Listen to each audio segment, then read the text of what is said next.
myself on my own. I turned back, yeah, they're lost in the distance. Can I repair this before the going gone?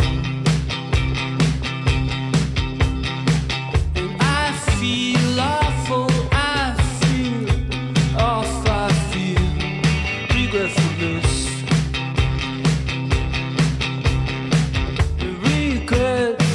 Regresses me down to the child in the mist.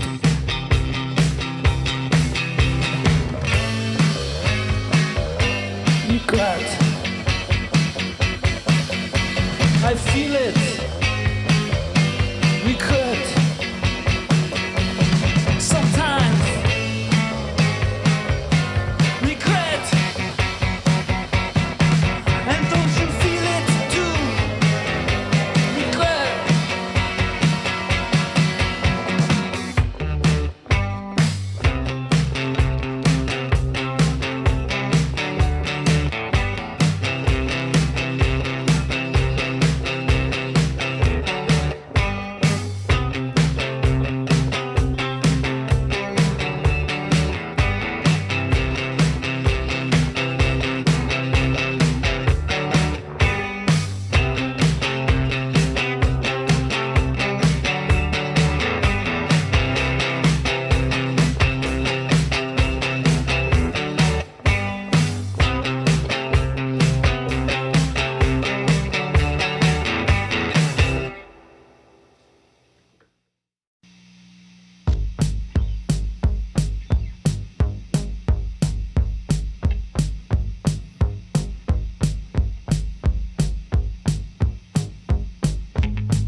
That was Warming with Mr. Tumbling Down. Before that, Did It Again and Hey Champ. I'm Michael Els, Program Director at UMFM, the campus and community radio station at the University of Manitoba, located on Treaty 1 territory, the original lands of the Anishinaabe, Cree, OG Cree, Dakota, and Dene peoples, and the homeland of the Métis Nation.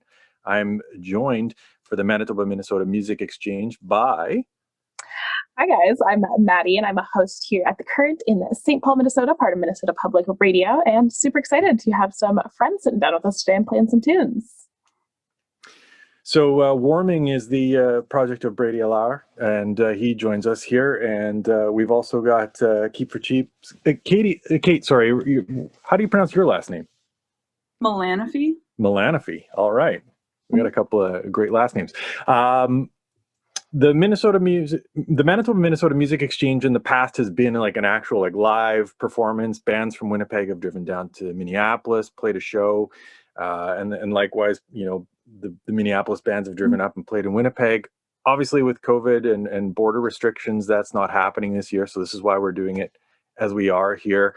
COVID has had a tremendous impact on everyone's life over the past year plus.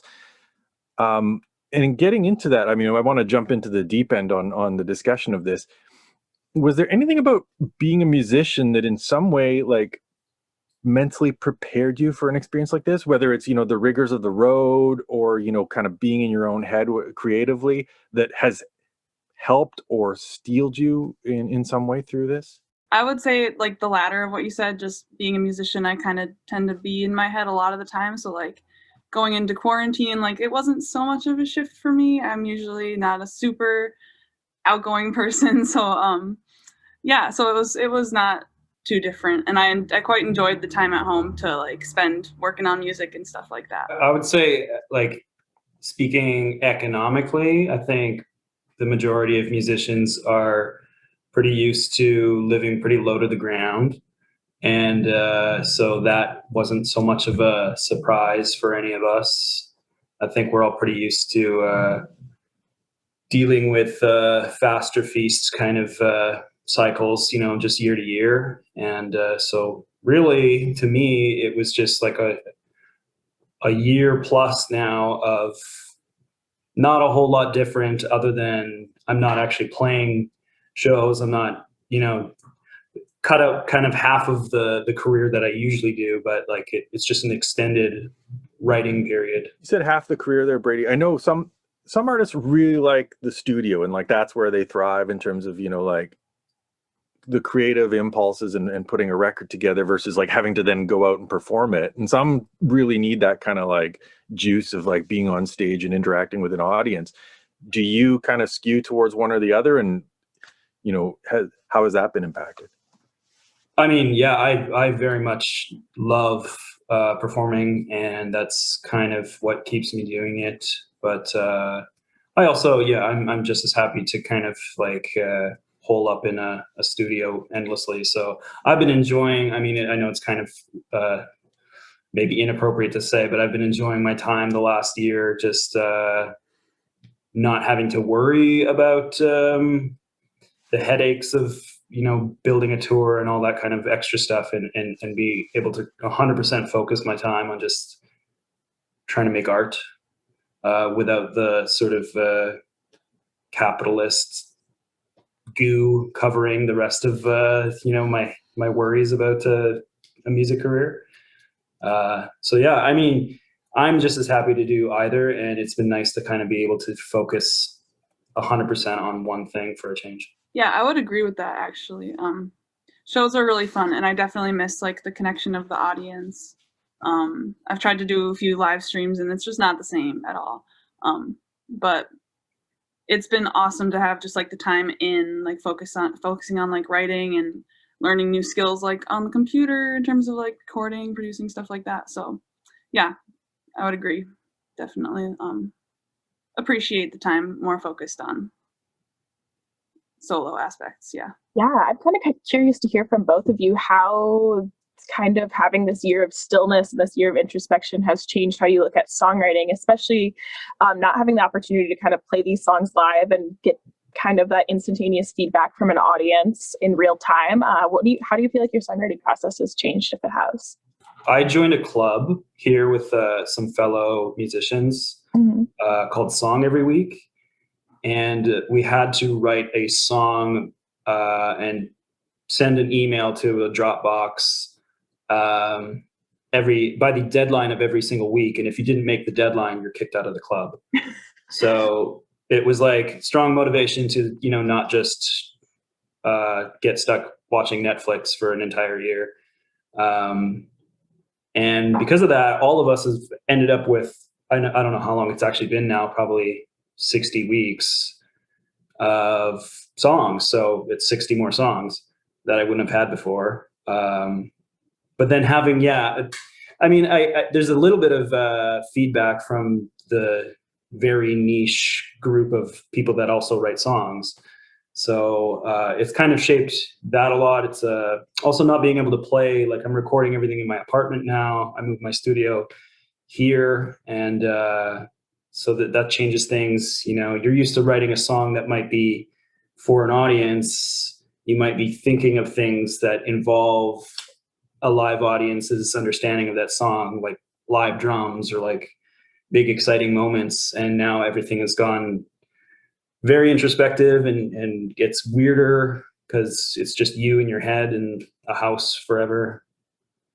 So things have changed a lot for me anyways, for better or worse. Yeah, that last part where it's just you in your head in your house, like that's really been a big part of it for me in my songwriting in this whole quarantine deal. I feel like I don't know, my lyrics have changed much more than anything else. I feel like I've started to just journal more, and from that my words have changed kind of like from more like emotionally focused to focused on like anecdotes, stuff like that, like day-to-day things, which has been kind of fun. I feel like I take it a little less seriously, and it allows me to do it more often and with less pressure on myself. So that's been cool. And I also have been playing a lot less piano recently and playing like more guitar. So that's been really cool to get some practice in on other instruments. That's influenced my writing a lot as well. Focus on kind of just writing a song to kind of get it out, right? Whether it's Brady's kind of like he has to do it every week, or Kate, you're just kind of doing it as like kind of like almost a journaling exercise. Has that anything you've written like surprised you? Like, oh, I didn't know I had a song like this in me, but just kind of purging something opened you up to like a new space in your sort of creative output? I would say for me, just the consistency. Normally I never wrote as many songs as frequently because I was on tour or, et cetera, et cetera. You're just working or busy. But now I guess like the consistency of it, there's a lot of weeks that are just not a good song, or something that was sort of out of your kind of regular milieu of what you usually write.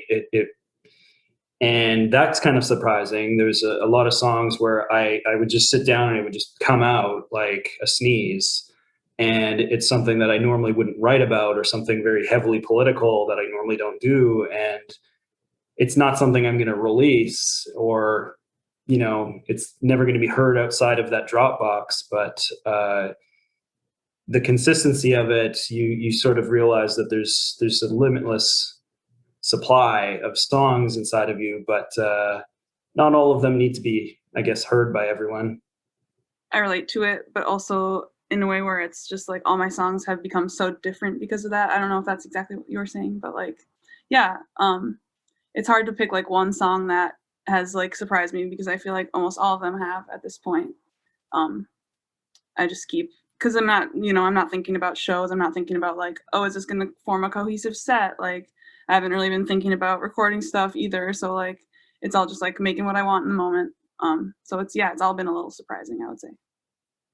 Yeah, I would say that that's a good point. Like doing art for art's sake, outside of because you get kind of stuck in routines of outside influences, external influences on your career as a musician. That's unavoidable in the music industry. But now that we've been like artificially separated from that, there's tons of little surprising moments that I've found, at least in my own songs, that I never would have explored before. Like the song I released now, or I'm going to be releasing soon, Mr. Tumbling Down.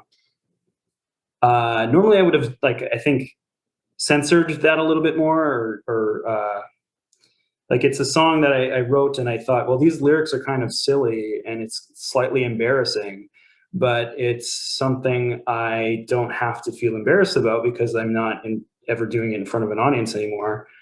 And so I just kind of let it happen and wrote the song. And now that I've had some time with it, I'm not embarrassed about it at all. I think it's great. I think it's like a new territory that I would have avoided because of, peer pressure or something. I don't know, just self-loathing. I definitely feel that. Yeah. Brady, we're kind of talking a little bit about how the pandemic has caused you to sort of separate from this, or at least artificially separate from this kind of idea of making music for purpose. And it's kind of let you focus on art for art's sake. I'm curious to hear both of you guys, like, what are some big lessons from this sort of art for art's sake period that you want to take back with you? And saying when things get back to how they were is obviously something that we'd say very loosely now, but when shows come back and maybe things get to a little bit more of a social musical climate again. For me, I'm so grateful for the opportunity of being separated from the industry side of things, because we're, musicians that are at a certain level are being told by just about everybody what they should be doing. And it's hard not to listen to, if you're getting told 100 different things, you kind of forget what the point was for yourself at some point. And so making art for art's sake has been so refreshing, because there's no going back once you realize that, like, you don't have to care about anything else. And the success from as an artist comes from the act of actually just creating in the first place. And that's the end. That's the end of the success, is the act of creation. And so now that I have kind of snapped out of it, it's the greatest feeling of all time. It's so refreshing. Like, I feel so relieved as an artist to, once we're able to play shows again, I feel so much more prepared and ready for that than I ever have been. Yeah, I feel like the thing you mentioned about the break was very true. Just having to step away from it. And I feel like, especially in the band, like, we had just been playing so many shows at that point, like basement shows, stuff that was just like kind of monotonous, and like we were running ourselves, like, kind of, just running ourselves down with that. So it was really cool to have it kind of all, like, I don't know, it wasn't cool, but it was helpful for our art to, like, have it come to a stop and then, like, take some time and be like, yeah, what do we really want to do? Like, what do we really want to be making right now? Just having that space to figure out more about our sound and, like, not have to worry about the day-to-day shows and, like, practices and stuff like that. It's pretty cool for inspiration. Yeah. Brady, I know you said, you don't have to, like, listen to other people's stuff and have it influence you. You can focus on your own art. But I'm curious if, for either of you, if there were other artists or other pieces of work that kind of helped you during the past year, right? Like, not necessarily creatively, but just emotionally or as a person during, like, a very tumultuous time. I know for me, music was definitely something that helped me at times. Particularly, I started getting really into ambient music and things that try to, like, calm me during periods when it was especially uncalm. I'm curious if, either of you had works of art or something that helped you. Yeah, well, there's definitely been a lot more time to listen to music. Although it's in a different way. Like, I don't have to commute anymore, so I don't listen to music. I'm certainly not on tour anymore, so that takes out an enormous amount of time and a specific way you listen to music. So now I've been focusing a lot, I've been spending a lot of my time listening to music in, I guess, more of a home setting, and that definitely changes what I listen to. I don't know. It's hard to say. Like, I just have been listening to so much of everything that I don't know how to answer that like in one way. Although one thing that comes to mind is Spirit of the Beehive, I guess. Listen to them more than anything else right now. I think I don't know why, or if it has anything to do with being stuck at home, or the sort of weird dreamlike surrealness to it. But yeah. Yeah, I feel like you said, there's so much out there right now, and I feel like I've been doing more listening than ever. I usually will like get really into one album, but I feel like since quarantine started, I've been like kind of jumping all over the place with my music, and I know other members of the band have too. And so I feel like, I don't know, it's definitely hard to name one piece of art that's like influenced us during this time, but I feel like we've almost gotten just more exposure during this time than any other time, taking in a lot of influences. So I don't know.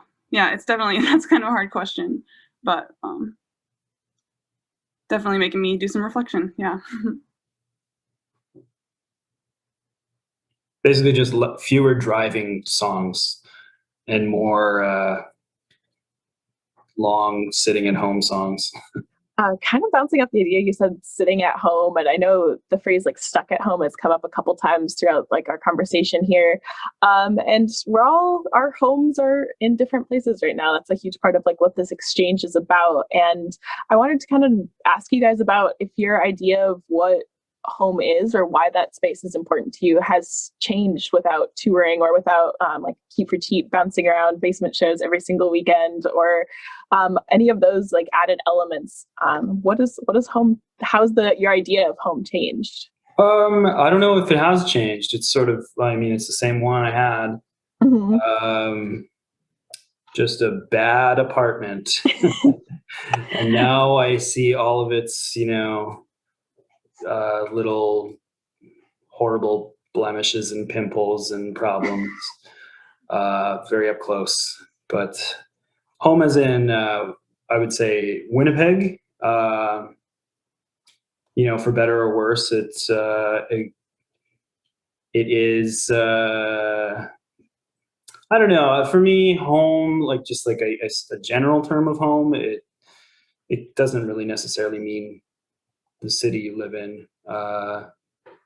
And being an artist that would usually be in many other cities during a year, I don't know if that has changed now that I've been stuck here this whole time, but sort of rambling now. I don't know. I guess home hasn't really changed. It's sort of vague, and don't know if it matters where you are. For me, it's hard to talk about home in terms of a certain place, because I feel like it's just where you're comfortable and where you feel like you have a community and stuff like that. But I feel like being in my home all the time has made me it's really changed my relationship with my house, and like my relationship with my room and where I make my music, like my kitchen, everything, spending so much time there. I've always been really busy. I've never really been a person who was like home a lot before quarantine. And I never would spend a lot of time like taking care of my space or like making food for myself, stuff like that. And I feel like that's really changed. And it's also like really influenced my ability to make stuff at home. And that's been really cool. Just like, treating the space a little differently now that I'm here all the time. Like it's been really impactful on my process, I think. Yeah, that's a good point. That's what I was trying to say. So I guess coming out of this, are there any like goals or aspirations in like kind of the short to medium term for either of you, either artistically or just personally that, you want to do? I would say I hope I continue feeling the same way I do about the creative process right now. I hope that doesn't die as soon as I'm able to, get outside a little more. But goals are usually, same as they always have been, just get extremely personally wealthy and live a life of luxury. But how to get there. I feel like goals for our band, we're recording an album, so that's pretty cool. Right now our goal is to finish that and get all that in order. And as soon as we can, we would love to tour. But we'll see when we're able to do that. We haven't like had a chance to yet, so that would be really cool. And I feel like more like abstractly, like I feel like it's just given us such good energy. Like we've talked about a little bit how like it was so refreshing to have a break and like come back and be like, we're gonna make music that we want to make. We're not gonna worry about all this other stuff. I think we just want to carry that energy forward, even as stuff like continues to go back to normal, quote unquote. But yeah. I think it's beyond just music, beyond just musicians or artists, but everyone sort of feels this like the normal that we're all going back to. Nobody wants it. Like nobody wants to go back. Everyone is sort of sick of the stuff that they were dealing with before, and it has been amplified 10,000 times during the pandemic, and people are just so disenfranchised with the world that we live in right now that I think the goals have shifted so much from your individual goals or your career goals or your personal whatever you have. Like, I don't care about a career anymore. I don't care about making it or not as a musician. I'm literally just gonna try to have a good day every day. And I think a lot of people are feeling like that. It doesn't matter really if they're an artist or not. And so coming out of this, we're all just sort of gonna, I don't know. It's like everyone is gonna become the dude or like, I don't know, a terrorist. Just like there's no in between. I'm gonna be the dude, by the way, not the other one. I'm glad to hear that. Certainly, if that's the polarity of choice, that I hope more people skew dude. I guess before we wrap up, I do want to mention a quick thanks to the sponsors, the Manitoba Minnesota Music Exchange, who are Factor, the Manitoba Film and Music, Government of Manitoba, the Minnesota Legacy Amendments Arts and Cultural Heritage Fund. They've all provided funding and been a partner in the past, obviously, when it was actually physically driving up and down from Minnesota to Manitoba, but also for this video series. And thanks to Kate and Brady for joining us on this exchange today. It's too bad the two of you couldn't, meet in person, but maybe in the future, once the borders open and we've all got our shots and can travel safely. Yeah, thank you so much, Michael, for hanging out with us down south. It's weird for Minnesotans to say that we're south of anything, so this is very thrilling for us. And thank you so much, Brady and Kate. We are going to hear a couple tracks from Keep for Cheap right now. We're going to start out with their newest track. It's called Forgive Me, and then we're going to hear Beside and close it out with Day Without You.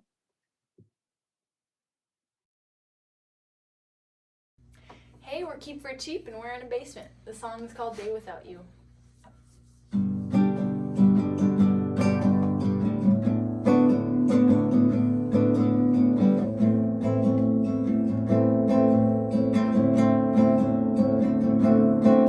I think it's about high time. I think of something else tonight. And instead of you, it hurts my eyes to let them be drained so dry. Can see you in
without you.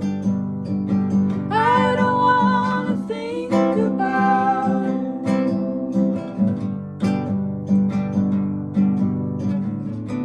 Oh, they're coming for me now. Feelings way too strong. Don't let me drown. Can't float for too long.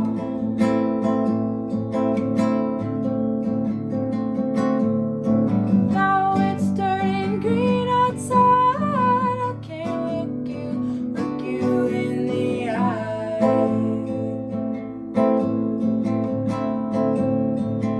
I don't wanna think about a day without you. Meet me later at the midnight rendezvous. Ooh, oh, the wind and the trees, they talk to me. Can't remember what it's like to be carefree. Don't wanna think about a day without you. I don't wanna think about a day without you. I don't wanna think about a day without you.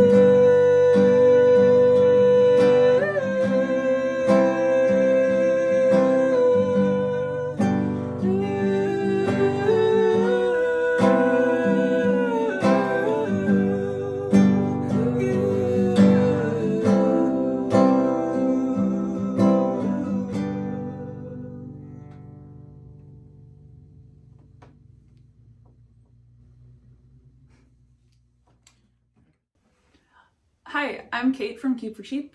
I'm in the basement, and this is Beside.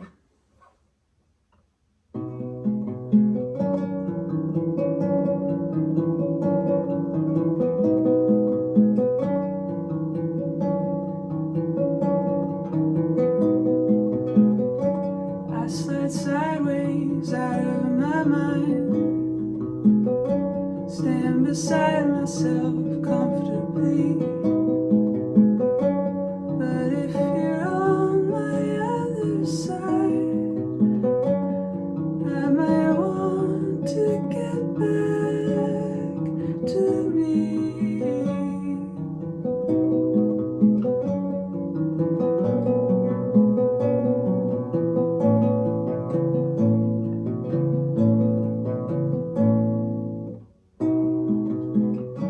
I often leave a part of me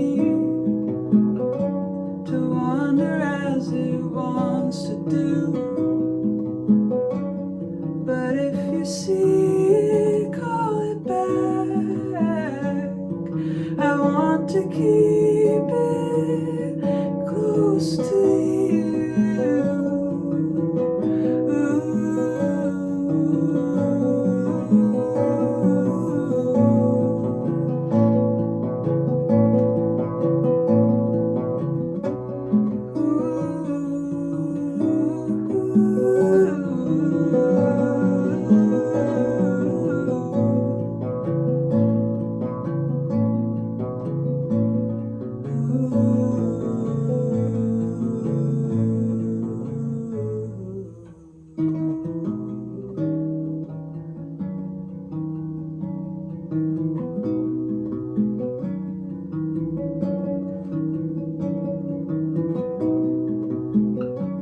I step sideways into your room. You sleep steady through floorboard creaks. Morning sunlight belongs on you. You wake up when I kiss your cheek.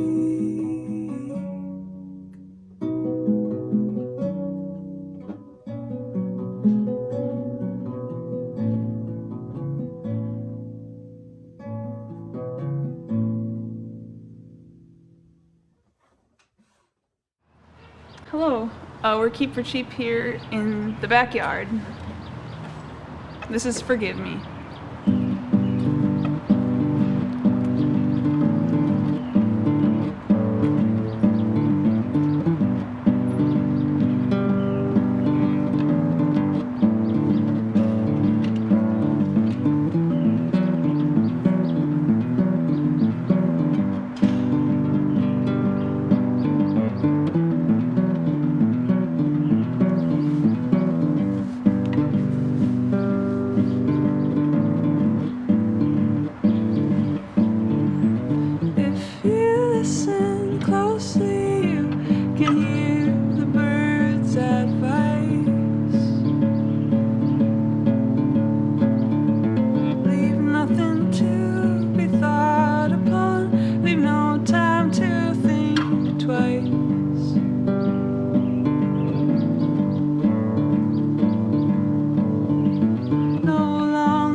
sun.